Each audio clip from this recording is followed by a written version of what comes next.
José Luis Navadías, José Sabino Varela, Moisés Ramírez, Salvador Méndez y Jorge Mata.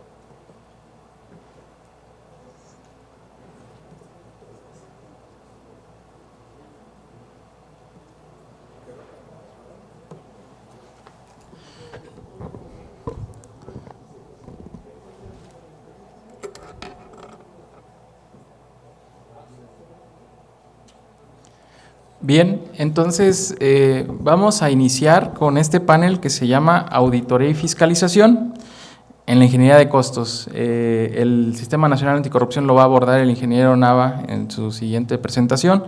Están acompañándonos especialistas en ese sentido. Nos acompaña el asesor jurídico de la CIMIEC y miembro de la CIMIEC, director general del CCOP, el licenciado Salvador Méndez Ramos.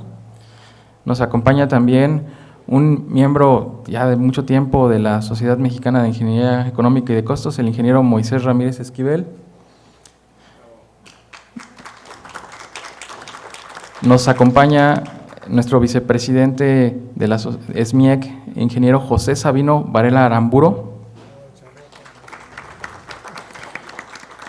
Miembro del Consejo Consultivo y secretario del actual Consejo Directivo, el arquitecto Jorge Mata Ortega. Y el ingeniero José Luis Navadías, consultivo también de este Consejo Directivo, miembro distinguido de la Academia Panamericana de Ingeniería y, bueno, un activista gremial destacado.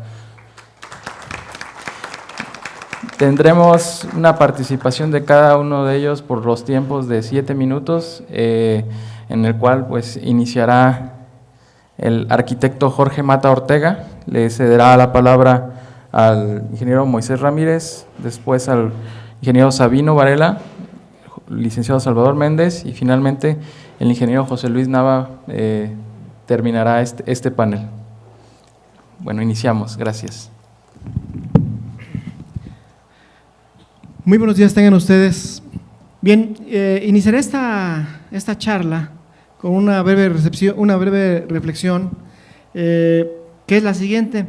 Desde la época previa, ¿verdad?, al inicio del cristianismo, el Imperio Romano ya había dominado buena parte de Europa Central y del Este, y resulta que desde aquella época los impuestos, ¿verdad?, que era un tributo que había que pagar al emperador, servían para varias cosas, entre otras para mantener los ejércitos, ¿verdad?, romanos, y también la construcción de carreteras, las carreteras que eran vías de paso para mover las carretas, pues se financiaban precisamente con el pago de los tributos, de los impuestos que el emperador romano imponía justamente a los pueblos dominados. Y también en la época prehispánica hay antecedentes de que el emperador Moctezuma tenía impuestos que de alguna manera eran cargas que tenían que pagar las diferentes sociedades tribales prehispánicas al emperador. Y hoy en día el tema de los impuestos es un tema que sigue estando vigente, y justamente a partir del pago de los impuestos, los ciudadanos contribuimos a la generación de la infraestructura básica del país, ¿no? Esa formación bruta de capital fijo que consiste en la construcción de escuelas, hospitales, carreteras, etcétera, etcétera. Toda esa infraestructura básica está diseñada o está pensada para mitigar las grandes necesidades colectivas, las grandes necesidades de la población.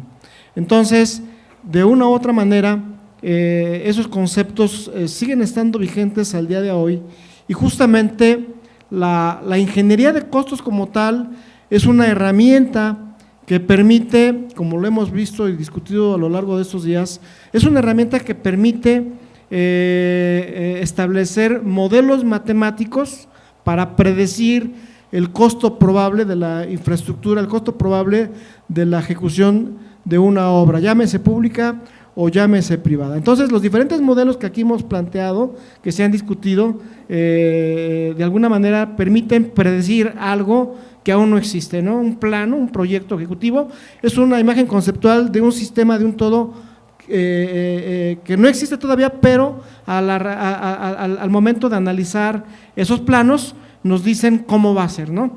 De tal suerte de que la ingeniería de costos como tal también permite predecir cuál es el costo probable de una obra con diferente grado de madurez, ya se ha comentado aquí los diferentes grados de precisión y todo depende de justamente la profundidad del estudio. Ahora bien, regresando al tema de la ejecución de la obra, invariablemente nuestra obra pública se encuentra regulada por todo un sistema jurídico que emana del artículo 134 constitucional y una serie de leyes específicas, como es la Ley de Obra Pública, el Reglamento de la Ley de Obra Pública Federal y las estatales y municipales, que de alguna manera vigilan que el gasto que se destina a la ejecución de esa obra pública, pues se haga con ciertos parámetros que tienen que ver con calidad, oportunidad, transparencia, etcétera, etcétera. Entonces, yo quería ahorita robarme la palabra en este panel para efectos de hacer esta pequeña reflexión y de alguna manera el que veamos cómo ya durante el proceso de ejecución de la obra pública, ¿verdad?, los funcionarios, los servidores públicos están obligados a rendir cuentas a la ciudadanía, están obligados a transparentar el uso de esos gastos y ver que efectivamente en los procesos de adjudicación, contratación y ejecución se buscaron obtener las condiciones más ventajosas para el Estado en beneficio de la sociedad, es decir, regresar a la sociedad esos impuestos en obras que mitiguen las necesidades colectivas que tienen que ver con agua potable, drenaje, etcétera, etcétera. Entonces, hecha esta pequeña reflexión, voy a ceder la palabra al ingeniero Moisés, ¿verdad?, para que él haga una aportación al tema que nos ocupa. Bueno, efectivamente, como dice el arquitecto, la ingeniería de costos pues es muy importante. En Lucas 14:27 dice: hay de aquel que quiera construir una torre y no se ponga a pensar qué es lo que va a gastar, ya sea en materiales, mano de obra y equipo, porque si no se pone a hacer todo eso, ese cálculo, va a ser el hazme reír de la gente, y eso es para los ingenieros de costos y para los contadores. O sea, y de acuerdo a ello, pues prácticamente un precio unitario está compuesto de materiales, mano de obra y equipo. En construcción representa de un 60 a un 80% de los materiales, en mano de obra puede ser un 10, un 20%, y en la maquinaria un 10%, de eso conforma el 100%. Y ya después los indirectos, financiamiento y utilidad, lo que comentaba ayer, pues depende a los gastos, a las ganancias que haya tenido la empresa.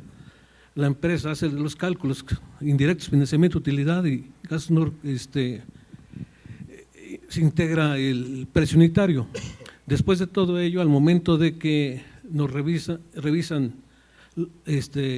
las áreas que nos fiscalizan, las auditorías, pues deben entregar todos esos documentos.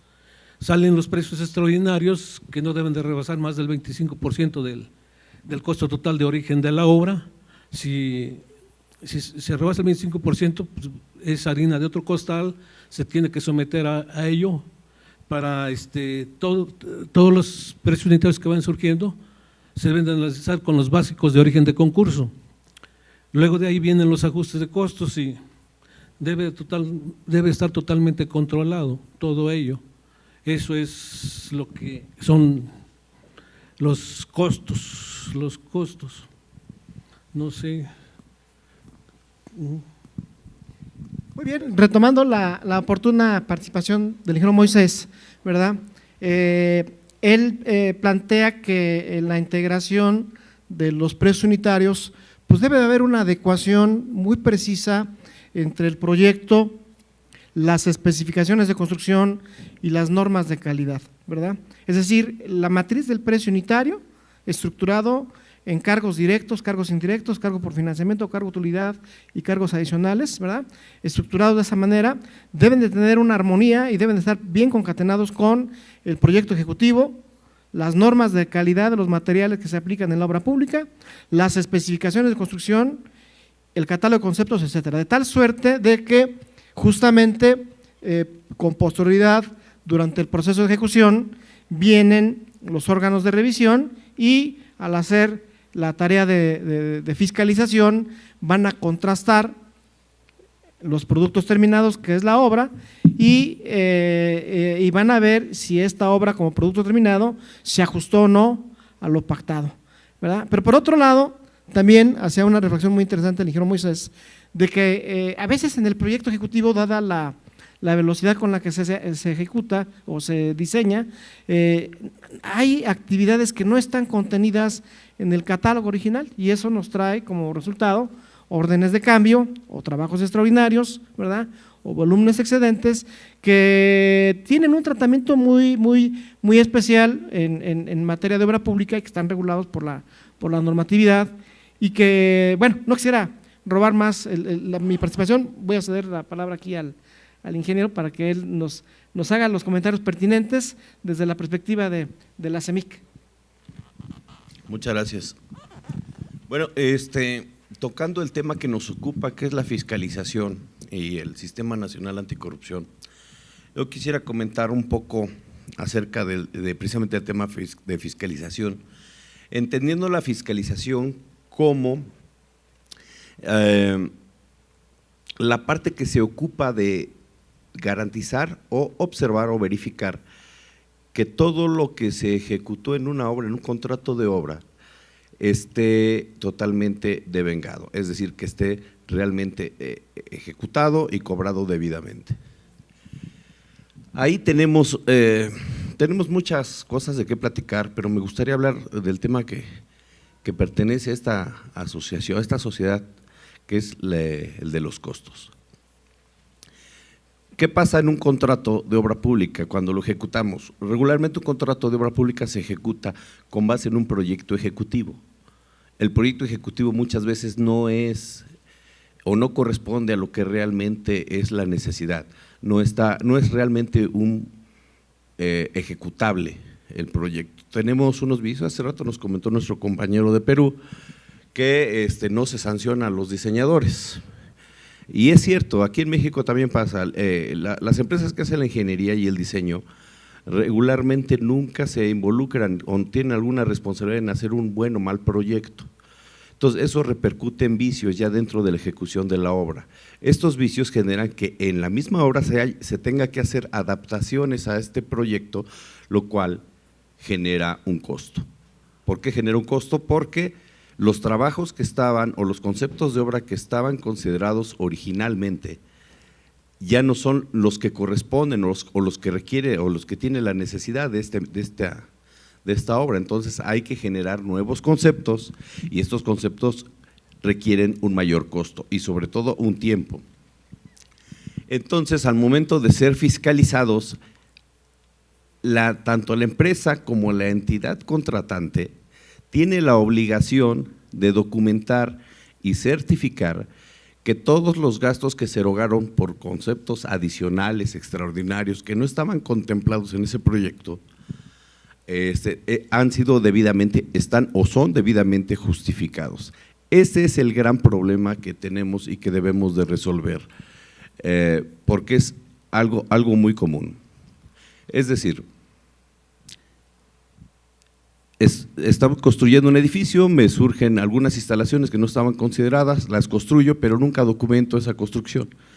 Entonces la entidad contratante lo único que tiene que hacer es pagarme lo que tiene contratado. Si me paga algo fuera de mi contrato, ya estoy incurriendo en una falta, ya estoy incurriendo en un desvío de recursos, porque son recursos públicos.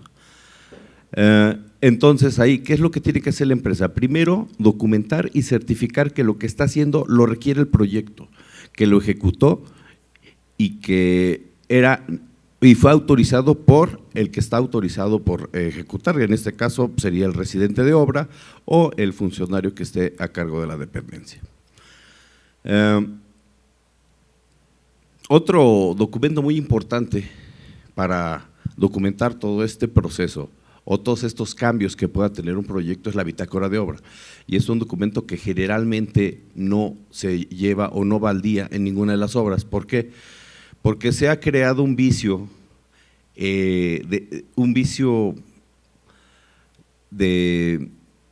entre el temor que tienen ya los funcionarios a la auditoría, y ese temor lo infunden o ejercen el poder sobre el contratista no se quiere pelear con el funcionario, entonces el funcionario dice vamos a tener mucho cuidado en las notas de bitácora que pongamos.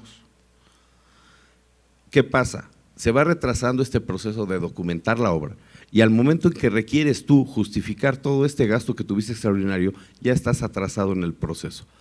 Entonces, bueno, es poco el tiempo que tenemos, podemos hablar mucho tiempo de esto, pero yo sí quisiera dejar como conclusión que si no documentamos, no hacemos lo que tenemos que hacer en cuestión de justificar todos aquellos gastos adicionales que podemos tener por una falta de un buen proyecto, vamos a incurrir no nada más en que tal vez no podamos cobrar esos trabajos, sino además podemos incurrir en gastos adicionales hasta por juicios, por contratación de abogados o por tiempo adicional que tenemos que ocupar en el cierre de la misma obra.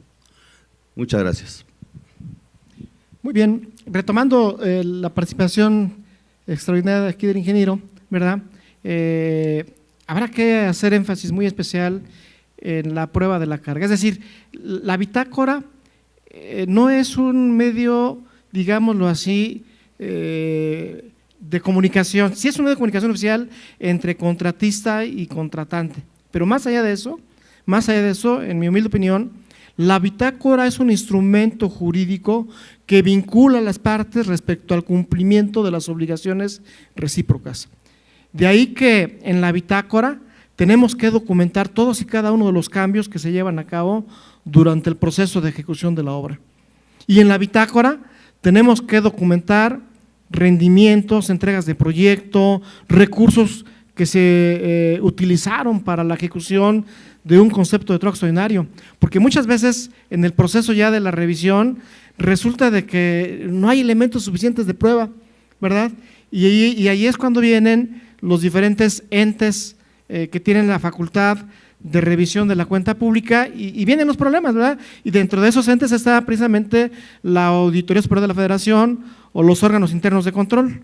Entonces, para ya no meterme yo en problemas, mejor voy a ceder la palabra al ingeniero José Luis Nava Díaz, que es toda una eminencia en esta materia, y él les va a hablar con mucho más profundidad, ¿verdad?, de cuáles son las consecuencias que derivan de la revisión del gasto, de la auditoría, y los elementos que más, por ejemplo, seguramente los órganos de fiscalización denotan como área de oportunidad, es decir, como errores o faltas en que incurren regularmente los contratistas. Entonces, cedo la palabra al ingeniero José Luis Nava Díaz. Gracias, Jorge, te agradezco, pero creo que el licenciado sigue y yo cierro. Buenos días. Yo quiero comentar un poco sobre la importancia, la trascendencia de la ingeniería de costos en el ámbito de la fiscalización, especialmente en materia de obra pública. Sabemos perfectamente que la ingeniería de costos es importante tanto en la obra privada como en la obra pública, pero especialmente en este momento. En obra pública, la trascendencia que tiene, una obra privada pues efectivamente la va a revisar, la va a auditar, la va a analizar el dueño, el propietario de la obra y el del proyecto, y ya tendrá sus consecuencias legales en materia civil, pero la importancia en la obra pública es trascendental tanto para el servidor público que interviene en la obra como para el constructor, para el contratista que está ejecutando la obra. Entonces, eso nos lleva a que, efectivamente, como comentaban mis antecesores, qué tan importante es que se tenga la bitácora en orden, qué tan importante es que haya un proyecto bien elaborado, qué tan importante es que en un momento dado exista obra extraordinaria, existan volúmenes excedentes, existan gastos no recuperables, suspensiones de obra, que eso, si no está bien documentado o no está perfectamente fundado en la Ley de Obras Públicas, todo eso va a ser sujeto de revisión por el órgano fiscalizador, llámese Auditoría Superior de la Federación, llámese órgano interno de control, y eso va a traer consecuencias. Nosotros en la realidad hemos visto mucho cuando el auditor revisa la documentación allá, como decimos, a toro pasado, la obra ya se ejecutó, ya revisa con base en documentos la obra. Entonces, no hay otro elemento más que tiene el auditor para llegar a una conclusión, para revisar si se aplicó adecuadamente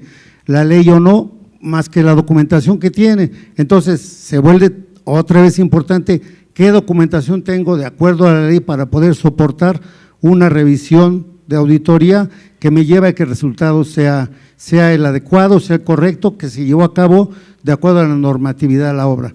Ahora, la trascendencia legal, ¿qué sucede si no tengo bien documentada mi obra? ¿Qué va a pasar? Pues va a haber un resultado de auditoría, va a haber un pliego de observaciones, va a haber una consecuencia tanto para el servidor público como para el particular. Actualmente, digo, por el tema no nos da tiempo, es tan amplio. Antes el contratista pues casi no tenía responsabilidad, el único responsable derivado de una auditoría pues era únicamente el servidor público. Ahora el contratista también se vuelve responsable de alguna mala ejecución, de alguna mala aplicación de la Ley de Obras Públicas. Entonces, eso nos hace que tanto el contratista como el servidor público se vean preocupados, se estén inmersos y estén conscientes de que la obra debe llevarse a cabo y documentarse en todo lo que suceda para poder revisar, para poder tener un buen resultado de auditoría y cuando resulte alguna posible observación tengan manera de solventarla, porque de otra manera, pues ¿qué va a resultar? Un procedimiento de responsabilidades administrativas para el servidor público, un resarcimiento para la empresa contratista que los va a llevar, como decíamos, a que tengan necesidad de acudir a un medio de defensa, ya sea ante la propia autoridad administrativa o ante los tribunales. Desafortunadamente los tribunales pues muchas veces no tienen el conocimiento técnico para poder valorar el resultado de una auditoría, entonces se auxilian de peritos, entonces eso nos pone en un riesgo muy alto. Primero, si no está bien documentado todo, tengamos que acudir a un juicio y para acudir a un juicio, para tratar de salir de un problema que me llevó el no haber tenido documentado todo en la obra pública, pues esto me va a llevar no solo al tema de inhabilitaciones, sino resarcimientos y resarcimientos de montos muy altos que muchas veces, en las más de las veces, ni siquiera me lo llevé yo, contratista ni servidor público, simplemente es consecuencia de que no se tuvo la documentación adecuada o no se llevó correctamente. Entonces, la recomendación es tener mucho cuidado en la integración de la documentación de acuerdo a la normatividad, especialmente en obra pública, cuando se llevan a cabo cualquier obra de este carácter. Muchas gracias. Muy bien, estamos viendo en este panel, ¿verdad?, todas las consecuencias que tiene la falta de llevar un control documental de los cambios del proyecto, de los cambios en la obra, ¿verdad? Y todo ello nos obliga como contratistas, como profesionales de la construcción, como peritos en su caso, a llevar una revisión muy puntual de los documentos que integran el expediente unitario de obra. Entonces, voy a ceder la palabra al ingeniero José Luis Nava Díaz y finalmente, si me lo permiten, llegaré a alguna conclusión de todas las aportaciones enriquecedoras que están haciendo los panelistas y que tienen que ver con la ingeniería de costos y el tema que nos ocupa, que es la fiscalización y el nuevo Sistema Nacional Anticorrupción. Entonces, cedo la palabra al ingeniero José Luis Nava Díaz. Muchas gracias, Jorge. Bueno, agradezco mucho un panel multidisciplinario, porque eso me permite empezar a tratar el tema que a continuación forma parte de mi charla, que es el tema precisamente de la vinculación, en este caso específico de la ingeniería de costos, dentro del Sistema Nacional Anticorrupción. Como hemos podido apreciar en los comentarios de cada uno de los panelistas, en efecto hay una necesidad de cumplir con las normas que son exigibles para efectos de ejecutar, en el caso que trataron principalmente la obra pública. Para tratar de cumplir con todas las normas que requiere el desarrollo de la infraestructura en obra pública, se requiere tratar con normas técnicas, con normas legales y con normas éticas o morales. El tema fundamental que tenemos aquí, lo empezó a tratar el abogado, lo cual me parece muy correcto, es que tenemos una serie de normas legales que aparentemente se refieren a aspectos técnicos y no tenemos necesariamente normas técnicas que puedan responder a las necesidades de todas las obras que realizamos. Esto para empezar a tratar el tema. Y finalmente hay un marco ético y moral, tanto en las empresas como en los profesionales de la ingeniería, que obedecen a sus organizaciones, en unos casos organizaciones empresariales y en otro caso las organizaciones gremiales.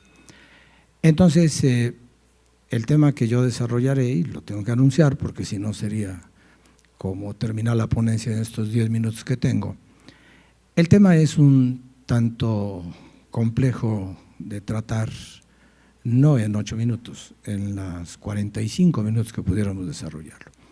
Porque comento, tiene que ver con esa vinculación que no se ha logrado, que el abogado plantea muy bien, en el que tenemos que respetar los ingenieros normas legales cuando estamos ejecutando los proyectos.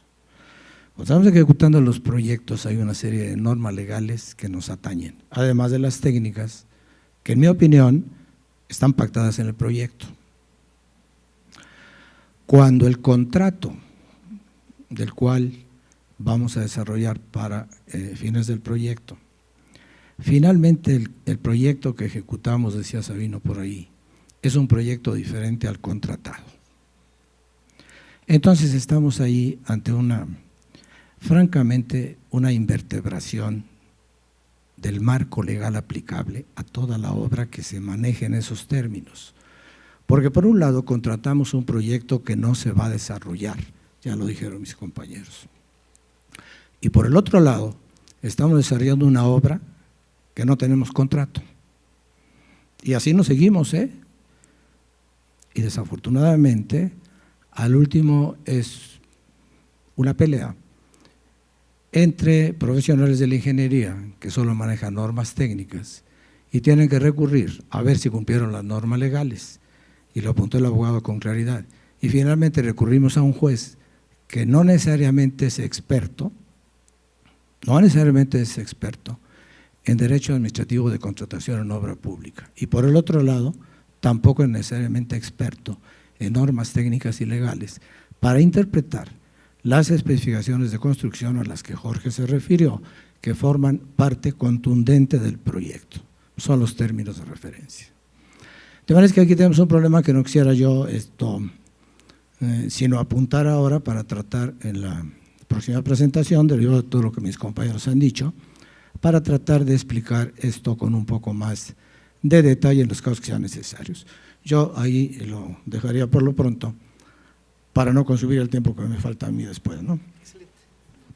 Muy bien, ahora que acaba de participar el ingeniero José Luis Nava Díaz en esta intervención, y en el marco del 50 aniversario de nuestra Sociedad Mexicana de Ingeniería Económica y Costos, se me vino a la mente un poquito, compañeros, la historia que ha tenido la normatividad que regula la manera como deben de estructurarse los precios unitarios.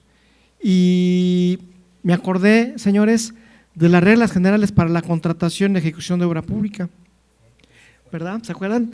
Eso es historia, O sea, ya jóvenes, ¿cómo se llaman los que usan las computadoras? O sea, los Millennium, no se lo saben. O sea, las reglas generales para la contratación, digo, los ingenieros Millennium, ¿verdad? O sea, miren, con todo respeto al mundo, miren, las reglas generales para la contratación y ejecución de obra pública se estructuraban en secciones, sección 1, sección 2, 3, 4 y 5. La sección 5 de las reglas generales para la contratación y ejecución de obra pública data más o menos de 1982 y se llamaba Lineamientos para la integración de precios unitarios y del procedimiento de ajuste de los mismos. La regla 5.9 hablaba, ¿verdad?, del ajuste de costos. Eso es prehistoria. O sea, todas las normas, o sea, todas las normas y especificaciones de construcción que se hicieron en nuestro país se hicieron con base en la sección 4. La sección 4 se llamaba precisamente de las normas y especificaciones de las obras públicas, ¿verdad? Y allí se decía todo el capitulado y toda la estructura que debe de tener exactamente las normas y especificaciones que hay en nuestro país. ¿Dónde estamos parados hoy, señores? A ver, en síntesis, toda la obra pública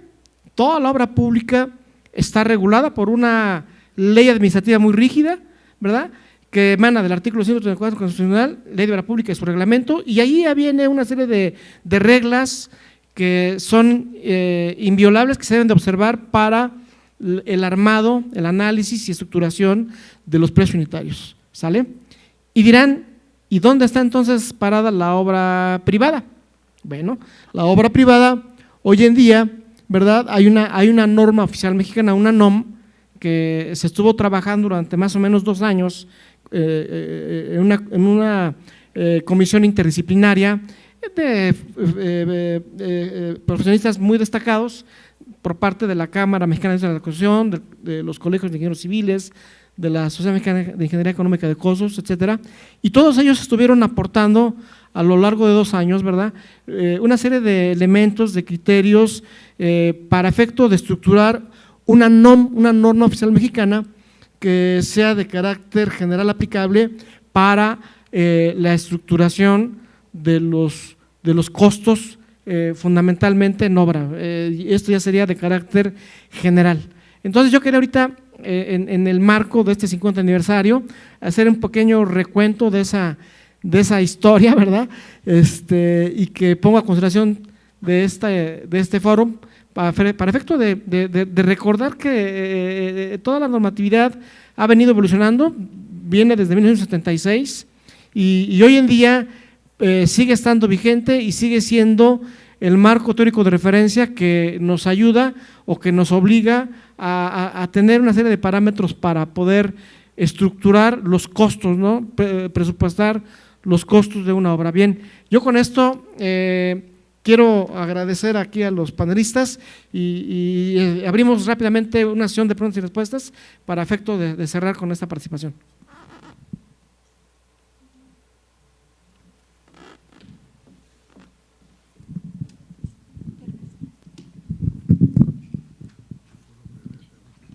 Pueden dirigirla específicamente a alguno de los panelistas, con todo gusto del mundo.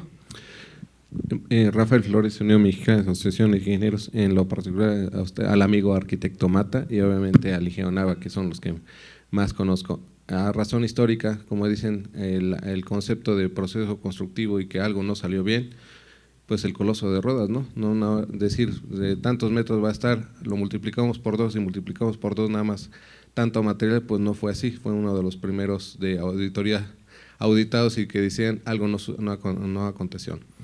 Así sucesivamente, algo más cercano, la estela de luz, y obviamente es cuando uno dice, no solo es cumplimiento de procesos, son las normas de diseño que mucho señala el ingeniero Nava, sino también el hecho de un principio como ingenieros, es decir, vamos a hacer por el bienestar social. Se nos olvida un poquito que todo esto que hacemos es para seres humanos, y seres humanos que son ciudadanos, en beneficio para. Y esos detallitos, como dicen, a razón histórica, antes de la ley, yo no le digo prehistórico, sino antes del 85, que finalmente es un hito en términos del sismo, todas esas normatividades, pues hoy día seguimos perfeccionando y es perfectible todo lo que hacemos. Y la pregunta más bien la respuesta que ustedes den es para los jóvenes milenios o los ingenieros milenios, es decir, ¿qué más hay que hacer? En ese sentido, ¿no? El deber ser, como por ahí mencionan, pero ¿qué más hay que hacer? Gracias. Bien, lo que hay que hacer es justamente buscar la mejora continua y promover la capacitación, la profesionalización y desarrollo de los ingenieros de costo. Ojalá que se puedan acercar a nuestra sociedad, acérquense a los programas que tenemos de capacitación, de formación y de certificación. Cedemos la palabra de este lado, por favor. Buenos días, Gonzalo García Rocha, de la Comisión Ejecutiva de UMAI. Algo muy importante que mencionaron ustedes y quiero destacarlo, son los proyectos incompletos, los proyectos que adolecen de toda todo lo que tiene que ver con la obra. Y esto finalmente estamos hablando de que es un problema de planeación, es un problema de que en la planeación no tenemos el objetivo completo de lo que es el proyecto y de todo lo que tiene que involucrar. Al no tener una planeación adecuada y no cumplir con los tiempos de maduración de los proyectos, pues estos quedan truncos, y ejemplos tenemos muchos. Podemos ver el tren México-Toluca, podemos ver el nuevo aeropuerto de Texcoco, en los cuales y otras obras en las cuales esos proyectos incompletos, sin tener la liberación del derecho de vía, sin tener el estudio de impacto ambiental, pues nos llevan a sobrecostos que implican, por un lado, mayor incremento económico y por otro lado el no cumplir a tiempo. Y esto finalmente en la parte de las auditorías y de la fiscalización también debería de ser el vigilar el desempeño de los funcionarios. Muchas gracias. Felicidades. Gracias. Como bien dice el compañero, miren, desafortunadamente la planeación de la obra pública en nuestro país obedece más bien a impulsos o ideas de avatares, ¿verdad?, políticos. Lo digo con todo respeto y discúlpeme que lo diga así, ¿no? Se lo suplico, por favor. O sea, desafortunadamente la obra pública obedece a impulsos y ideas brillantes de políticos que solamente buscan ganar el consenso del pueblo para obtener el poder. Desafortunadamente la obra pública en nuestro país no obedece a proyectos de gran alcance, no obedece a proyectos de largo plazo, en donde, en mi opinión, yo podría decir con todo respeto, bueno, ¿cómo avalar una administración pública si es eficiente o no a un partido político en función del cumplimiento de esas metas? Pero que sea producto, insisto, de una planeación de largo plazo. Mientras que la obra pública nazca por generación espontánea, ¿verdad?, a partir de ideas de iluminados que vienen a querer vender la idea de sacar al país del desafortunado estancamiento en que tenemos, ¿verdad?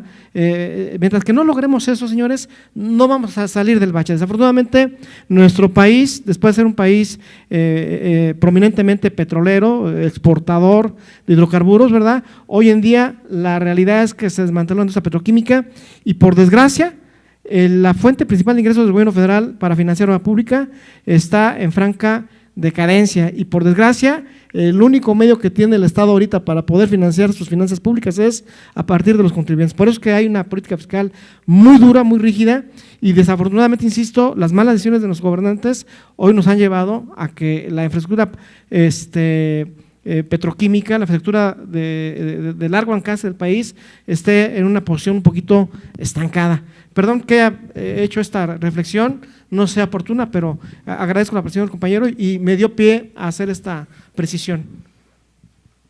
Jorge, los felicito. ¿Cuántos años ahí están sentados de experiencia? Hasta de envidia.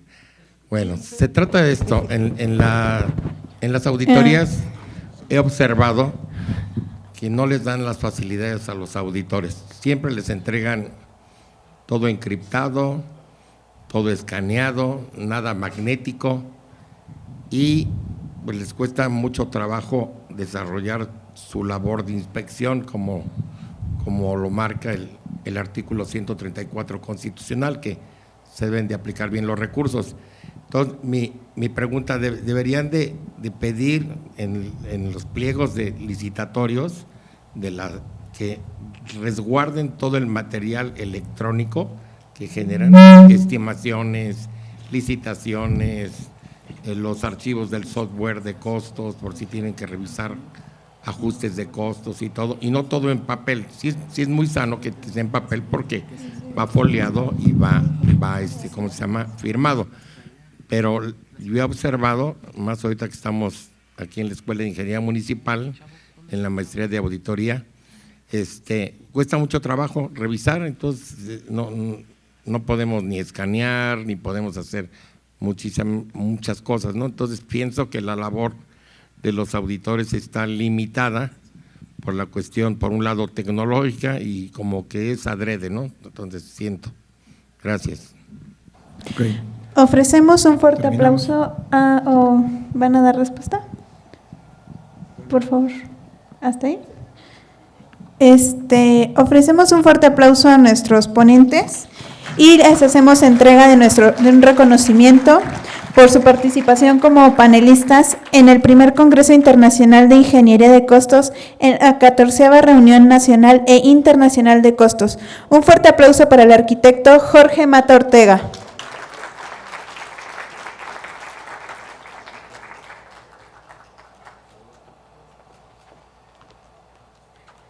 También para el ingeniero Moisés Ramírez Esquivel.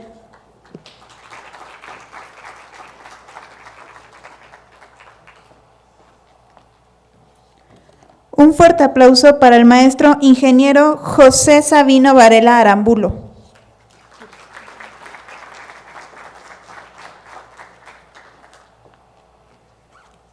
Para el licenciado Pedro Salvador Méndez Ramos.